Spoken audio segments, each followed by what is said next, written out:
प्रिय विद्यार्थियों, Vande Mataram. Sub inspector 2016 का अंतिम परीक्षा परिणाम आ चुका है। हम लगातार रूबरू हो रहे हैं, मुखातिब हो रहे हैं इसमें चयनित विद्यार्थियों से, और चयनित विद्यार्थी हमें नित नए आयाम, डायमेंशंस बताते हैं कि किस तरह से उन्होंने काम किया। सारे डायमेंशंस का अगर निचोड़ निकाले, निष्कर्ष निकाले, तो एक बात तो तय है कि मेहनत का कोई विकल्प नहीं है। सतत अभ्यास करना ही करना पड़ेगा, और असामान्य परिस्थितियां भी अनेक बार आएंगी। मैं अक्सर कक्षा में ये बात कहता हूं कि परिस्थितियां यही रहेंगी, आपको उनके बीच में से अपने लिए रास्ता बनाना है। अगर आप किन्हीं आदर्श परिस्थितियों की परिकल्पना कर रहे हैं कि जब ऐसा हो जाएगा तब मैं तैयारी करूंगा, तो ध्यान रखिए, धरती पर किसी भी व्यक्ति को कभी भी आदर्श परिस्थिति ना आज तक मिली है और ना ही आज तक मिलेगी। और आज हम जिस व्यक्ति से मुखातिब होने जा रहे हैं, उन्होंने भी बहुत ही विपरीत परिस्थिति में, चुनौतीपूर्ण परिस्थिति में काम किया, ड्यूटी भी की, पुलिस कांस्टेबल के रूप में तैयारी भी की, परिवार के जो दायित्व होते हैं उसमें भी बहुत सारी बाधाएं आई, लेकिन उन्होंने कभी हिम्मत नहीं हारी। तो मिलते हैं हम हमारे आश्रम के होनहार विद्यार्थी सुशील से। सुशील, बहुत बहुत बधाई आपको, और मैं आपको इस गरिमापूर्ण उपलब्धि की बधाई देना चाहता हूं कि आपने एक उदाहरण प्रस्तुत किया है। सर बहुत बहुत धन्यवाद आपका, और आपको भी सर मेरी तरफ से बहुत बहुत बधाई सर। तो सुशील, बताएं कि वर्तमान में आप क्या कर रहे हैं? सर मैं वर्तमान में राजस्थान पुलिस में कांस्टेबल के पद पर कार्यरत हूं सर। कौन से सन से आप राजस्थान पुलिस में कांस्टेबल के पद पर कार्यरत हैं? सर मैंने मई 2015 में राजस्थान पुलिस में मेरा चयन हो गया था। मई 2015 में राजस्थान पुलिस में आपका चयन हुआ। मूल रूप से कहाँ के रहने वाले आप? सर मेरा गांव प्रतापपुरा सादुल शहर तहसील में पड़ता है सर। श्री गंगानगर डिस्ट्रिक्ट में ही जी सर। प्रतापपुरा गांव के आप निवासी हैं, जो कि सादुल शहर तहसील में है। अच्छा, शैक्षणिक पृष्ठभूमि क्या रही आपकी, इस बारे में जानकारी दीजिए। सर मेरी पहली से लेकर 8वीं तक की जो शिक्षा थी वो गांव के स्कूल से हुई थी, और 10वीं 12वीं मैंने राजकीय उच्च माध्यमिक विद्यालय सादुल शहर से किया था सर, और ग्रेजुएशन सुभाष चंद्र बोस महाविद्यालय सादुल शहर से किया है, और पोस्ट ग्रेजुएशन हिंदी साहित्य से डॉक्टर BR अम्बेडकर महाविद्यालय श्री गंगानगर से किया है सर। बहुत बढ़िया, बहुत बढ़िया, बहुत बढ़िया। आप एक बात का जिक्र कर रहे थे जब हम लोग बैठे हुए थे, हालांकि साक्षात्कार की तैयारी के समय भी इस बात का उल्लेख हुआ था। आपने कहा था कि सर मेरी अकादमिक बैकग्राउंड कोई बहुत ज़्यादा अच्छी नहीं है। तो आपकी अकादमिक बैकग्राउंड यानी कि 10वीं और 12वीं या BA की परसेंटेज, या उसमें कोई व्यवधान अगर आया हो तो वो भी हमारे विद्यार्थियों को बताइए, क्योंकि अक्सर विद्यार्थी बड़े हतोत्साहित हो जाते हैं, कहते हैं कि नंबर कम है, 10वीं में कम है, 12वीं में कम है, कुछ नहीं कर पाएंगे, सर क्या करें बताइए। तो आप अपनी अकादमिक प्रतिशतता के बारे में जानकारी दीजिए ताकि बाकी लोगों को प्रेरणा मिल सके। सर मेरे 10वीं में 45.17 मार्क्स हैं, प्रतिशत मार्क्स हैं, जिसमें मेरी गणित में सप्लीमेंट्री पास हुआ हूँ सर मैं। उसमें रोचक तथ्य यह था, क्योंकि यहाँ से स्कूल से 18 नंबर 20 नंबर भेजे जाते हैं, तो मेरे स्कूल से 18 नंबर भेजे गए थे। मतलब 18 में से 18 थे आपके नंबर? जी, तो मेरे जो वार्षिक परीक्षा हुई थी उसमें मुझे 5 नंबर ही आए थे सर। ठीक है, माशाल्लाह, आपकी गणित तो फिर बहुत ही जबरदस्त है। लेकिन फिर तो आगे आपने चलकर अभ्यास किया है। क्या सब इंस्पेक्टर में भी मैथ्स का कोई थोड़ा बहुत पोर्शन था? सर 10-12 क्वेश्चन आए थे, तो वो मेरे आउट ऑफ ऊपर से ही गए थे सर, मैंने नहीं करके आया सर। यानी कि आपका जो रिटन एग्जाम है वो सारा का सारा जनरल स्टडीज के आधार पर ही पास हुआ है। वैसे रिटन एग्जाम में आपके कितने नंबर आए टोटल? सर टोटल मेरे 273.96 नंबर आए। 273.96, यानी कि अंक तो आपके बहुत ही शानदार रहे। जी सर। तो इसका मतलब आपने गणित में कमजोरी के बावजूद भी बहुत अच्छे अंक स्कोर किए हैं। खैर, इसके बाद अलावा आपकी 12वीं में बीए में क्या अंक प्रतिशतता है?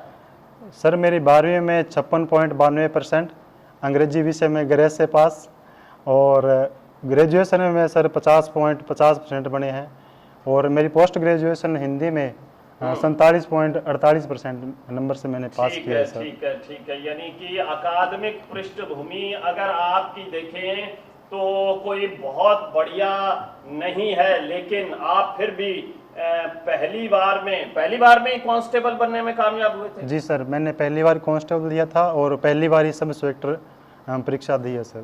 तो आश्रम से आप कौन से सन में जुड़े? सर आश्रम में मैं जनवरी 2015 में आया था।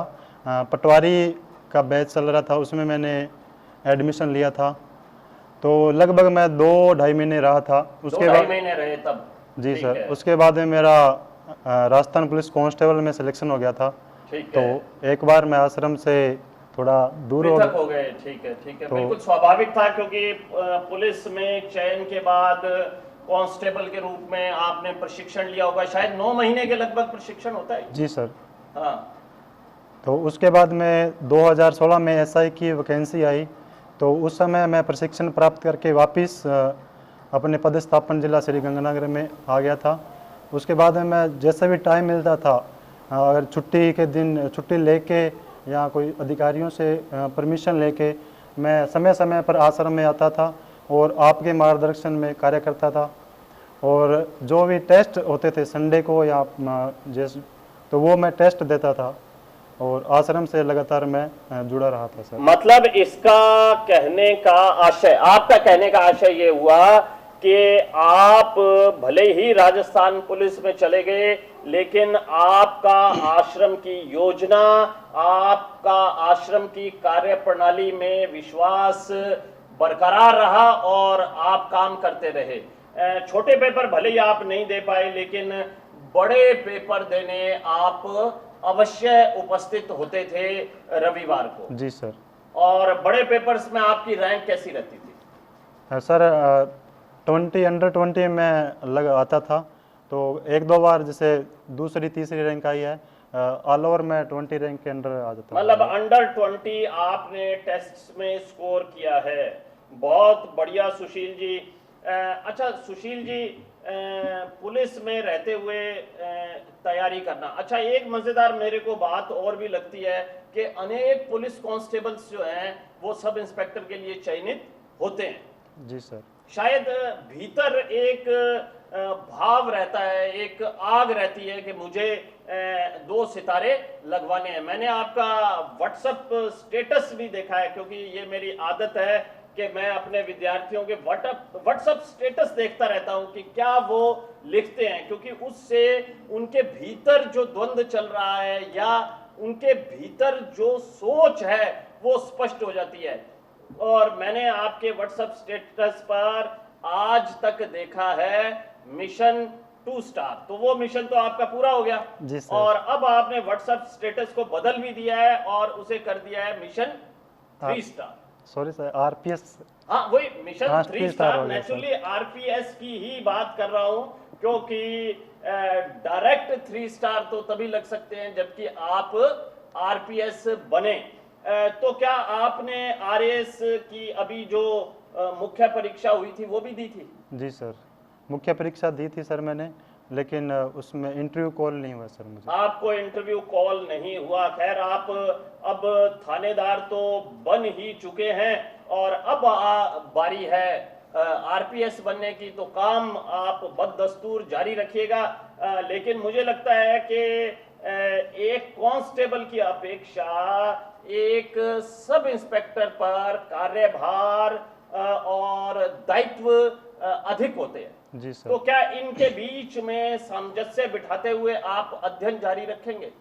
जी सर, मैं अपनी पुलिस की ड्यूटी भी करूंगा और साथ में अपने जो कर्तव्य होंगे उनका पूर्ण निष्ठा से निर्वहन करूंगा, और जो भी मुझे अतिरिक्त समय मिलेगा उसमें मैं अपनी परीक्षा की तैयारी जारी रखूंगा। मैं बिल्कुल आपको बताना भी चाहूँगा, विद्यार्थियों मैं जिक्र करना चाहूँगा, मेरे विद्यार्थी हैं वो 2007 का ही बैच कह देते हैं उसको, सौरभ तिवारी। वो उन्होंने बहुत ही शानदार तरीके से, समर्पित भाव से पुलिस अधिकारी के दायित्वों का निर्वहन किया, और उसके बाद 2012 बैच आरएएस, हालांकि उनकी पोस्टिंग 2015 में हुई थी, उस बैच की, उस बैच में वो आरपीएस बनने में सफल हुए थे। तो ऐसे बहुत सारे एग्जाम्पल हैं जो सब इंस्पेक्टर के दायित्वों का बखूबी निर्वाह करते हुए और आरपीएस बनने में सफल हुए। अच्छा, पारिवारिक रूप से तैयारी के दौरान कोई बाधा आई क्या? जी सर, जब हमारा 7 अक्टूबर 2018 को एसआई का एग्ज़ाम तारीख घोषित की गई थी, तो उस समय मैंने छुट्टी ले ली थी पहले तैयारी के लिए। तो मैं गंगानगर रहकर ही स्टडी कर रहा था। तो 21 सितंबर को पिताजी का स्वर्गवास हो गया था। तो मैं बिल्कुल टूट चुका था, ऐसा लग रहा था जैसे सब कुछ ख़त्म हो गया है, ये तैयारी वगैरह जो सब कुछ ऐसा लग रहा था अव्यवस्थित सा हो गया था। लेकिन सर जो बीच के जो 15 दिन थे, जैसे हमारा 7 अक्टूबर को एग्ज़ाम था और 21 सितंबर को पिताजी का देहांत हो गया, वो मेरे जीवन में मुझे लगता है कि सबसे कठिन दिन थे। तो उस समय सर मुझे मेरे परिवार ने, मेरे बड़े भाई साहब ने और जो मेरे साथीगण थे जो पुलिस कर्मचारी थे, उन्होंने मुझे मोटिवेट किया, भी सुशील, जो नीति का खेल है, नीति ने जो मंजूर है वो तो हो गया है, बिल्कुल, लेकिन आप अपने भविष्य के बारे में सोचिए, तो आप ये एग्ज़ाम ज़रूर दें, एक बार आप जाएं। तो वो मेरे 15 दिन सर बहुत डिस्टर्ब हो गए थे, मैं बिल्कुल भी पढ़ाई नहीं कर सका था। तो फिर भी मैंने यहाँ से स्पेशल गाड़ी की और मेरे साथ में मेरे जो बड़े भाई साहब थे और एक साथी पुलिस कर्मचारी गए और हम एग्ज़ाम दे के आए सर। बहुत बड़ी बात सुशील, निसंदेह आपके पिताजी का देहांत होना मुझे लगता है कि एक पुत्र के जीवन में सबसे बड़ा दुखद क्षण होता है, और उस परिस्थिति में भी आपने अपने कार्य को बदस्तूर जारी रखा, इतने शानदार अंक लिए। निसंदेह आप प्रेरणा के पात्र हैं। अच्छा, आप और आपके जो साथी हैं, पुलिसकर्मी हैं, उनमें से किसी का नाम लेना चाहेंगे? जी सर। सर मेरा जो ट्रेनिंग का साथी रहा था सुनील, जो जिसने मेरे साथ एग्ज़ाम दिया था, लेकिन उसका फिज़िकल क्लियर नहीं हो पाया, तो वो सर असफल हो गया था। तो उसके बाद मैं सोहन जी के साथ मेरा फिज़िकल जब हम तैयारी करे, तो सोहन जी के साथ मेरी जानकारी हुई। बिल्कुल। तो उन्होंने मेरे साथ कार्य किया, उनका भी अभी तो थोड़ा नीचे रैंक पर 1186वीं रैंक पर चयन हुआ है। तो वो भी अभी आपसे आश्रम से जुड़े हुए हैं और आरएएस की तैयारी कर रहे हैं। और सर मेरे जीवन में मेरा एक दोस्त रहा था बचपन में, जिसका मैं जिक्र करना चाहूँगा यहाँ आपके साथ, शमनजीत, जो कि आश्रम का विद्यार्थी भी रहा है। तो उस समय सर हम कांस्टेबल की तैयारी कर रहे थे। हमारा एग्ज़ाम था जून 2014 में एग्ज़ाम था सर। तो और उस समय अप्रैल मई में कनक की कटाई होती है सर, खेती का कार्य होता है। तो उस समय सर मैं दिन में खेत का कार्य करता और रात को वो जो मेरा दोस्त था शमन, उसने बिना कुछ मतलब कि भी इससे मुझे कुछ चाहिए, निष्काम से उसने मेरा सहयोग किया। वो क्लास जाता था और मुझे आके पढ़ाता था रात को भी, ये सुशील तुम अब आज क्लास में मुझे ये कराया गया। हम दोनों आपस में बैठ कर डिस्कस करते किसी टॉपिक पर। मेरा मैथ और रीजनिंग में हाथ बहुत टाइट था सर, 0 था। तो उस शमनजीत की बदौलत मुझे रीजनिंग में अच्छे नंबर आए, तो उसने मुझे लगभग रीजनिंग करवाई। तो मैं सर उसे अपना गुरु, बड़ा भाई, दोस्त सब कुछ मानता हूँ। और मैं शमन के लिए यही संदेश देना चाहता हूँ भी आज मैं इस पद पे हूँ तो उसी की बदौलत हूँ सर, उसी ने मेरी नींव रखी थी सर। बहुत बढ़िया। वास्तव में सच्ची मित्रता यही होती है कि हम अपने मित्र के लिए निष्काम भाव से कार्य करें। और एक मैं विद्यार्थियों को ये और आग्रह करना चाहूँगा कि कई बार हम बाहर पढ़ने के लिए जाते हैं, कहीं भी हम पढ़ने के लिए जाते हैं, तो हम अपने संगी साथी और दोस्त बनाने में विशेष ध्यान रखें, क्योंकि बाहर जहां नकारात्मक लोग हैं वहीं सकारात्मक लोग भी ढेर सारे हैं। तो हम सकारात्मक लोगों के साथ अपनी दोस्ती करें, संस्कारवान तरीके से अपने जीवन का निर्वहन करें, तो सफलता अवश्य मिलती है। तो सुशील, कोई संदेश आप देना चाहेंगे हमारे विद्यार्थियों को? जरूर सर, जो मेरे साथीगण हैं, चाहे वो मुझसे छोटे हैं बड़े हैं, जो प्रतियोगिता परीक्षाओं की तैयारी कर रहे हैं, मैं उन्हीं को यही संदेश देना चाहता हूं कि अपने माता पिता का सपना साकार कीजिए, एक अपना लक्ष्य निर्धारण कीजिए, उस लक्ष्य को पाने के लिए एक अच्छा मार्गदर्शक गुरु के रूप में निर्धारण कीजिए और उन्हीं के अनुसार चलिए, और जो वो कार्य देते हैं, जिस दिशा में आपको लेके जाना चाहते हैं उस दिशा में चलिए और अपने माता पिता का सपना साकार कीजिए। और साथ में मैं यही संदेश देना चाहता हूँ कि जो हमारी युवा पीढ़ी है वो नशे की तरफ बहुत ज़्यादा आकर्षित हो रही है, तो मैं उन सभी से यही विनती करता हूँ कि आप उस दलदल से निकलिए और एक अच्छा इंसान बनिए, अपने माता पिता का सपना साकार कीजिए। बहुत बढ़िया सुशील जी। सुशील जी, एक बात मैं यहाँ भूल गया आपसे पूछनी, इसलिए वो बता देते हैं कि आपको साक्षात्कार में 50 में से कितने अंकों की प्राप्ति हुई? सर 19 अंक दिए मुझे साक्षात्कार में। आपको साक्षात्कार में 19 अंक प्राप्त हुए। खैर, कुल मिलाकर आपके रिटर्न में बहुत शानदार अंक थे, तो उसका लाभ आपको मिला। और मैं बच्चों को जानकारी दे दूं कि सुशील जी को एपी यानी कि सिविल पुलिस सब इंस्पेक्टर पद की प्राप्ति होगी। तो सुशील जी, बहुत बहुत बधाई। निसंदेह आप एक उदाहरण है, और मैं मान के चलता हूं कि सब इंस्पेक्टर के रूप में बेहतरीन पुलिसिंग करते हुए आप अपने साथी पुलिस कर्मियों के लिए भी एक उदाहरण बनेंगे। बहुत बहुत बधाई। जय हिंद, जय भारत।